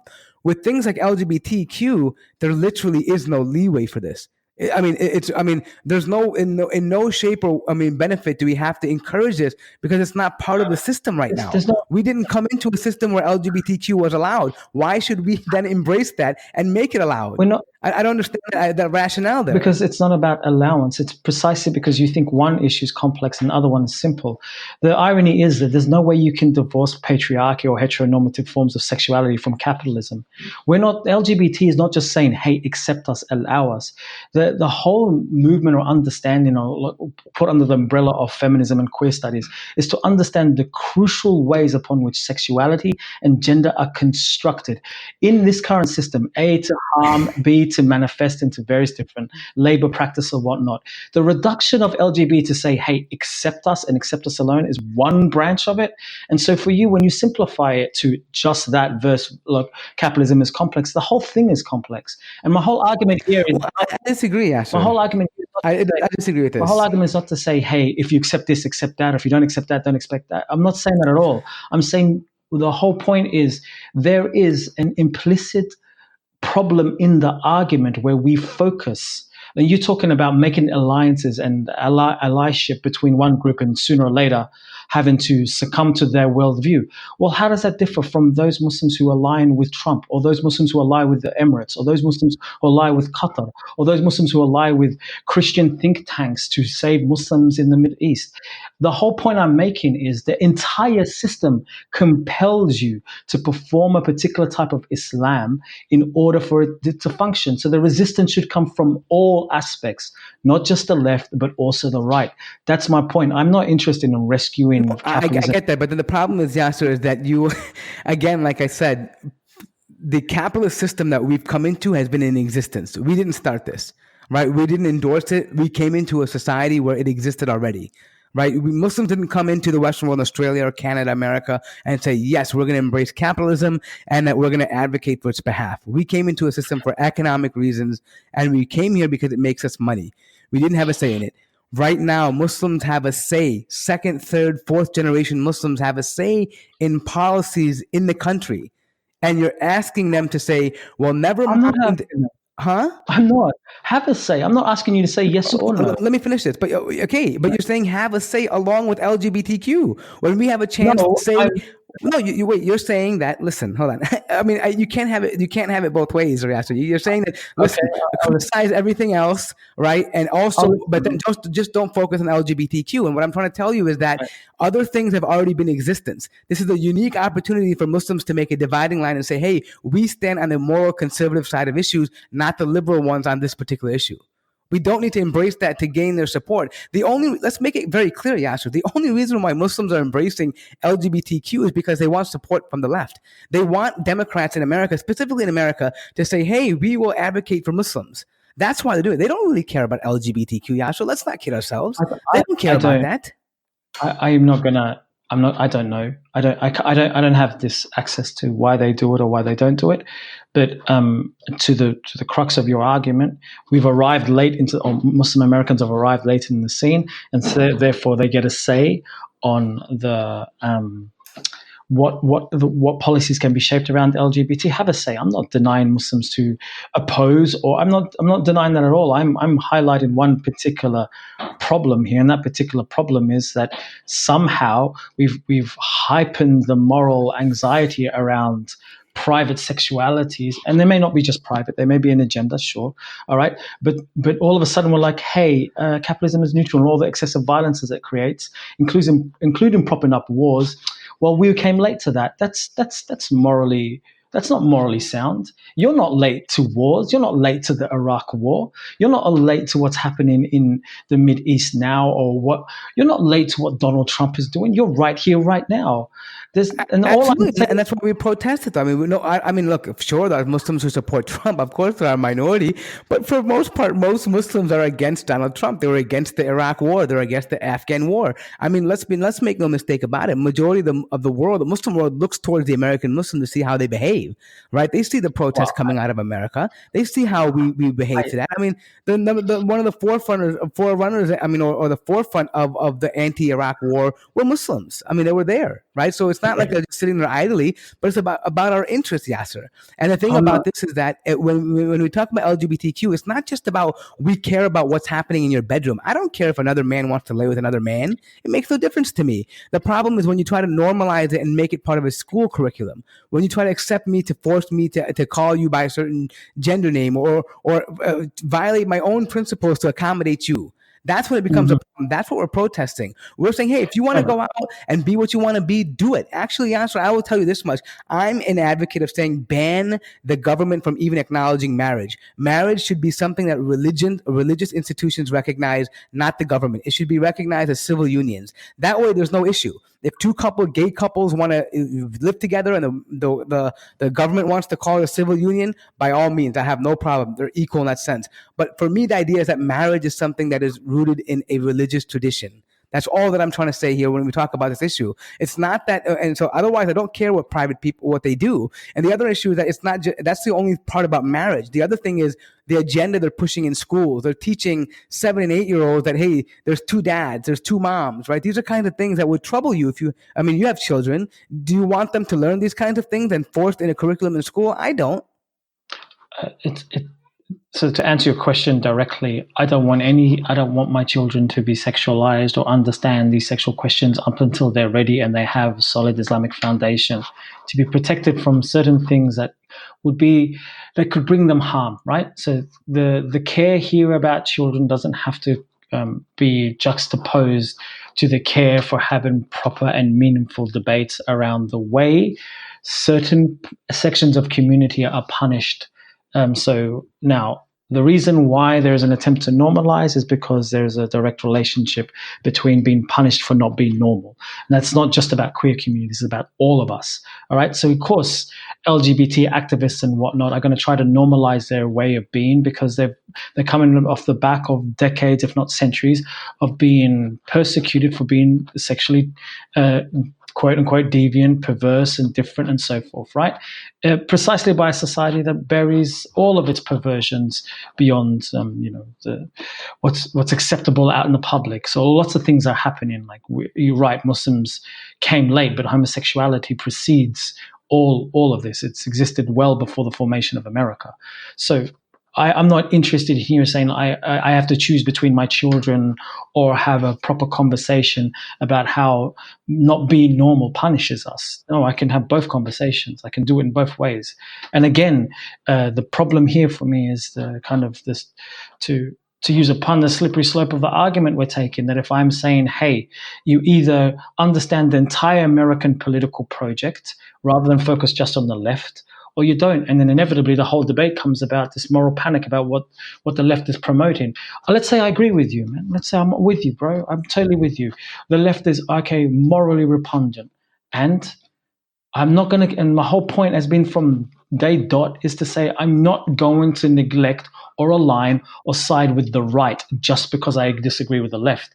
I want an independent position that can critique the entire spectrum, because for me, it belongs to whiteness. It belongs to colonialism. The problem is, I'm not talking about you, is the current social media Muslim conversation is by and by the logic of the cultural American war, which means we have to choose sides. And I don't want to choose sides. And I'll close on this. You said that most of us look to America for our guidance. It's all the way around. And I'm not saying you look at us, but the problem is American hegemony means I can't get you out of my social media. I can't get you out of my timeline. The American conversations become, precisely because of the racial hegemonic order where American drama becomes the world's drama. You don't know our elections. You don't know who our prime ministers are. You don't know the in and outs of our politics. We know everything about your politics because it impacts us so much. And that's because it's powerful. And that's because what America does impacts the entire world almost, right? So in that, I'm not interested in taking all of the American anxieties and bringing it into my world, in order to then have to answer on a podcast, am I worried about my children and what they may be exposed to? Of course I am. Absolutely I am. But I'm worried in a way, I hope, that is across the spectrum, right? And I know you said this. Let's be clear, we're only supporting LGBT because that's part of the cultural war logic. I'm over talking, so I'll conclude on this point by asking you a question. Is it at all possible to be able to support, the idea of not arbitrarily punishing a group of people because they're different without compromising your Islam? Is it at all possible to say, we need to do something about the suicide rates. We need to do something about Muslims who are having to deal with these issues. We need to do something about the punishment and the violence associated with this without saying, therefore, I've compromised my Islam? I think it's possible, but the problem is that unfortunately I don't see it being implemented. So that would be the problem I have with it. It's not that, sure, we can say we want equality for all. We don't want to have anyone be punished. We don't want anyone to have their rights taken away. But I think the problem is we move from that, we blur the lines, and we end up saying, no, we're going to go out and march for their rights. We're going to go out and we're going to, fully advocate it. If somebody wants to have to use the tools at their expense, or the disposal to petition for their own rights, by all means do it. But do not expect me to show up at your rallies, right? And what I mean by that is, like I said, these are people will maybe not understand this because we live in different areas and we live in, our realities are very different.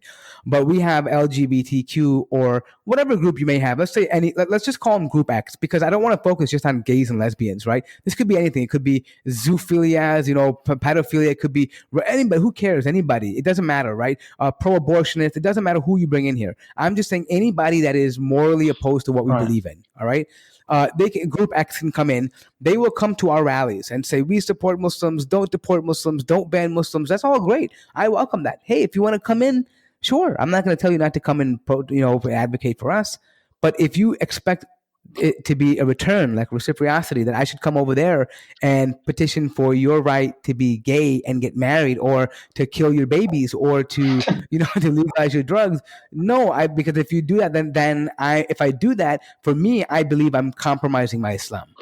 Okay, let's agree on one thing, because I'm cautious of us moving in circles.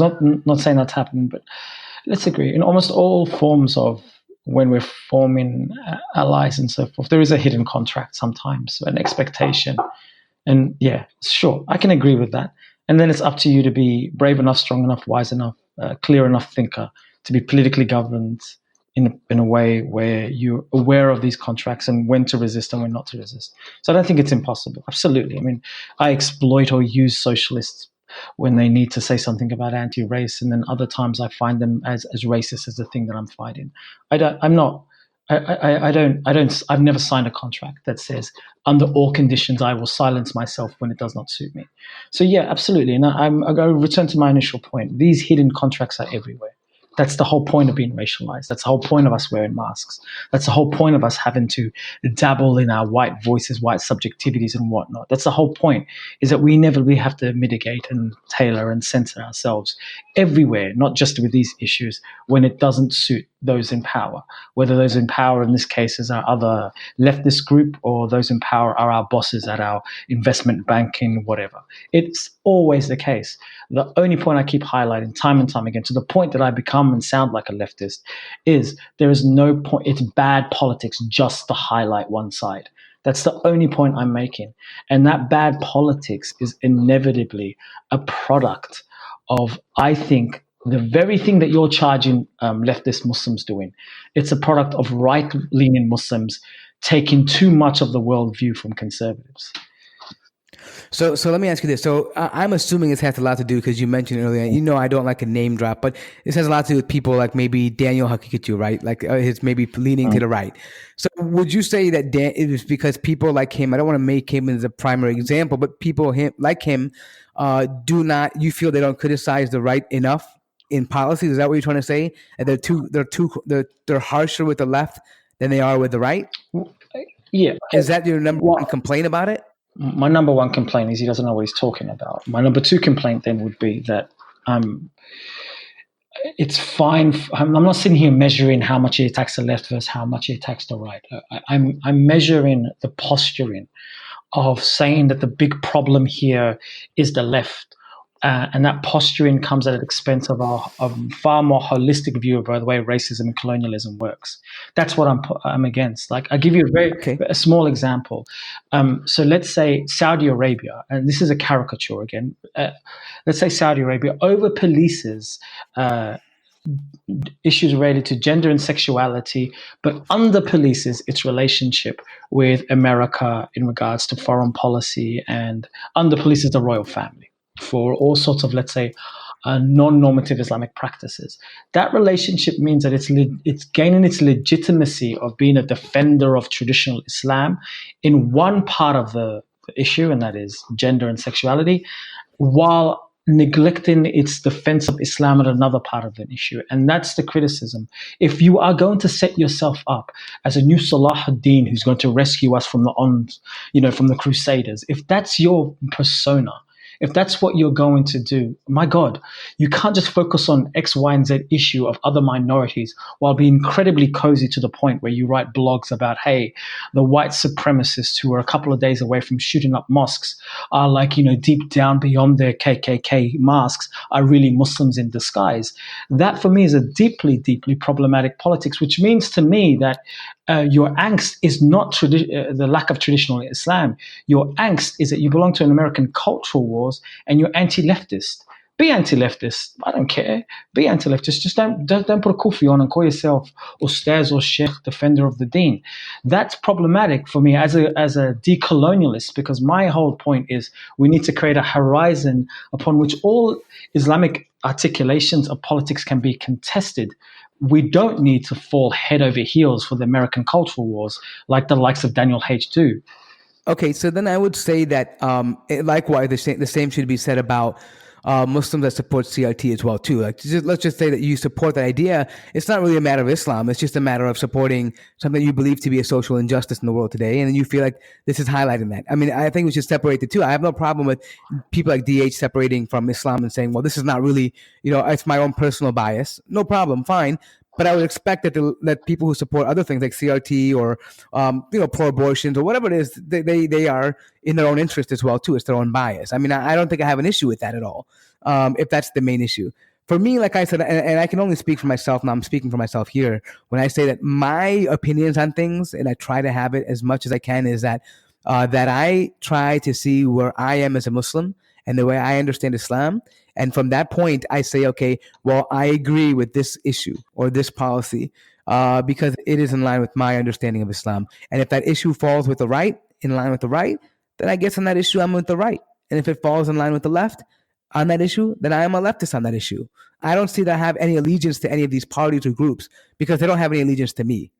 They don't care about me at all. They both want to use me. They both want me to be their vote or to be their ally when they need me, and when they don't need me, they're going to discard of me. The only allies I believe we have are other Muslims, other people from within our group, other people that have our mutual interest in this dunya and in the akhirah. Nobody else has that same interest. No other group can claim that besides other Muslims. That's just how I look at it. Sure, but if I said something like that, there'd be howls of me being postmodern. If I were to tell you, hey, I just interpret my relationship with X issue because that's how I interpret Islam. There is an objective Islam here, right? We agree with that, yeah? There is a capital T truth of Islam here. We may contest what it means. There may be differences about what that truth means, but we believe we've inherited the Quran and Sunnah that's telling us this is truth, yeah? Right, so that's what we're doing. So it's like making choices about what you believe in. I'm not against that. If anyone wants to believe what it is, but it's the contest. We brought it up for a reason, and my whole platform for this podcast has been time and time again says, give us all a break. If you want to be pro-traditionalist and so forth, may Allah make it easy for you.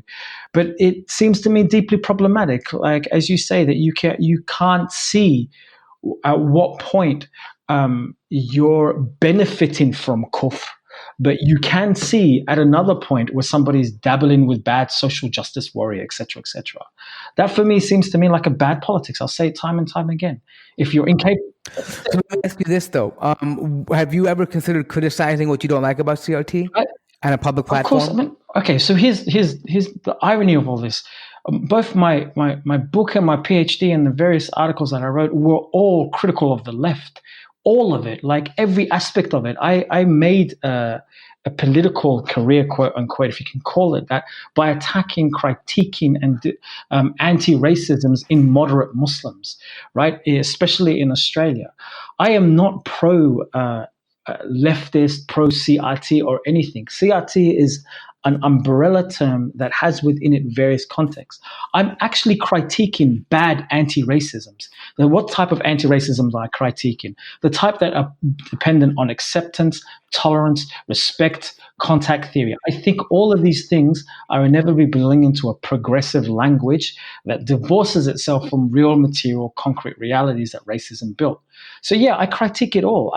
But the point is, I do have platforms, I do have tools, I do have allegiances. I won't say that, after reading 10 years of a literature, I'm not shaped by that literature. Of course I am. But I don't see myself at very least as being on that side. So I think that's where the issue is, right? Everyone's going to come, and I'm speaking as someone, as a layman, who isn't in academia, but they're going to say, well, there's a bias there. Just like other people like DH may have a bias, well, Yasser Mursi has a bias too. While he may come off as someone who is neutral on the issue, but there's a clear inherent bias like everybody else would have because of the institutions he studied in, the groups that he's aligned with. And that may not necessarily be a bad thing. I mean, maybe these are things that happen, right? All I'm trying to say is recognize the things that make people different from each other. You approach things from a very different lens than somebody else will, right? And so right now, and I guess that also has to do with where we live, how we grew up, where we went to school, who we know, right? What we've experienced. All that plays as the human experience, right? It's different for everybody, right? I'm sure I can't relate to what an African-American Muslim has went through in America any more than he can relate to what I've been through in America. Not saying what is worse or better, but simply we have different realities. It's just the way the world is. I mean, I'd be interested. I mean, I don't want to be overly polemic about this, but yeah, everyone has different realities, including people who have different sexualities, right? So the point is at least to try to understand these realities. And I'm not here to say disagree with you or agree with you. I absolutely have biases, 100%. Of course I do. And I have errors and the desires and a nafs that sometimes controls me. All of these are truths. It's at least to be conscious of them all. And I'm not upset that Daniel has biases or anyone has biases. I'm upset at his inability to self-reflect on the limitations of his politics and then go about bashing other people for not doing what he can't do. That's what and also, I'm going to be blunt with this. This may come across as somewhat elitist. I don't understand the celebration of bloggers and hobbyists when it comes to issues around the social. I think we're a tradition that respects the pursuit of knowledge at least, right? Respects knowledge at least. Then prop up what we have now is a culture where we distrust actual scholars because we say they're academics and we just put them in that category. And then celebrate people with half-baked ideas because they've written a poorly written, put together blog. Now, look, everybody has a right to a view. I'm not saying that if you write a blog, it won't be better than a journal article. I've read much better blogs than I've read books, right? So that's not the point. The point is, as a community, it's not just about different realities. It's also about us respecting expertise, respecting labor, respecting those who put the hours in to try to understand the problem, respecting those who are willing to at least admit, look, of course I have biases, but here are my limitations, and this is where you got the problem wrong. We don't really, in the public sphere at least, we don't do that. We respect who's the loudest, the ones who can slap the opponent the hardest, the one that can, destroy the debate. Like, that's the kind of culture we're in, right? And it's a very American masculine kind of like, I'm gonna kill it, I'm gonna do it, right? That's different. So on that, it's there's multiple critiques, but it's not just about reality. Yeah, no, I get you. I get you. And I think we're going to have a follow-up because you mentioned some things earlier which I don't want to bring up now because I can go for the 2 hours about this. And I'll just give you a hint of it. It has to do with the idea of patriarchy. And these kind of things, like the use of these kind of words, I can understand why people start thinking, well, maybe Yasser is on the left because these are catchphrases that you can pick up on, right? When people use these kind of terms. So I think I don't want to bring it up all right now, like what my opinions are or whatever it may be, but I think we definitely have to have a follow-up because there's some serious issues, I think, with the way people understand what that means and how that's translated into the Western Muslim experience, right? Because that's been thrown around a lot by many people. And unfortunately, it's confusing a lot of people. But I think we've already been on this for almost 2 hours, so I don't want to jump into it right now. So forgive me if I mention it and then bailing out. But the thing is, I think there are other parts of this conversation that we haven't really touched on because we throw these terms around, but unfortunately, we don't have the time or always the same understanding of what they mean. Okay, fantastic. That was. Yeah, that was mashallah, that was a really good discussion. To kind of end on a lighter note, definitely I'll try to do like a follow-up and we can go into more definitions like patriarchy and all that. However, I do want to ask one question to Yasser before I ask another final question to both of you. Yasser, like a while back in the conversation, you mentioned Daniel H. and Mohammed Gilan being like secular. Could you just explain what that means? Because people might be confused about like terms like that because they'll say, no, they're Islamic. You get what I mean? So if you just give like a small clarification what your angle is on that point. Well, that definitely requires another conversation, but very quickly, yeah, okay. So for me, a big part of the secular project is the secular actually comes from the same root word as sex and sectarian and section. It really means to divide, to split, to create. And now we typically understand it as a division between the church and state, but it's more a division between private and public. It's more a division between mind and body, or a division between what you do and what you think, right? So if we neutralize, for me, our everyday 9-to-5 practices, we just do it. We're part of the economic market logic. We just do it. We obey the logic of that. But privately, we're state or anti whatnot, or like believe that Islam is the solution. We have accepted at very least the secular contract, right? That separation of two. So the whole point is try to collapse these sections and to not just assume the material world we build is neutral, while the thoughts we have in our head are who we are. Who we are is a combination of many things: what we do and what we think and what we believe in. Sure. So that's partly what I mean, because when you say things like, hey, you're trying to make, when you go to university and learn this type of intellectual heritage / paradigm, for them, they only see secularism or religiosity marked by what's floating between your head and how that relates to, let's say, worship or practices, right? For me, if I believe all knowledge inevitably is trying to make sense of our being and us being here. And yes, there is the Quran and Sunnah that guides us, but I don't believe that separates our ability to. I wouldn't say a brother who's doing IT or a brother doing nursing or a sister doing medicine are secular, right, or anything of the sort, because they've learned secular sciences, right? But it seems we can say that for CRT and feminists. Now, the point that you become secular is when you believe that the knowledge systems that you have is what defines you.